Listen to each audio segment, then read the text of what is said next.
જય શ્રી કૃષ્ણ મિત્રો, આજે આપણે જાણીશું ગાયત્રી માતાજીના વ્રત વિશે।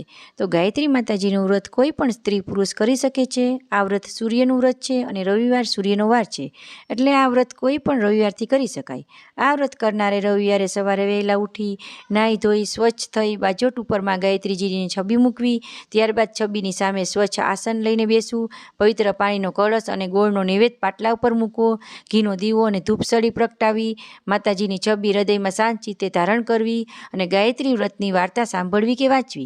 વાર્તા પૂરી થયા બાદ વેદમાતા ગાયત્રીનું સ્મરણ કરી કળશનું પવિત્ર પાણી સૂર્યનારાયણ દેવને ચડાવવું અને નૈવેદ્યમાં ગોળનો પ્રસાદ તરીકે વેચી દેવો।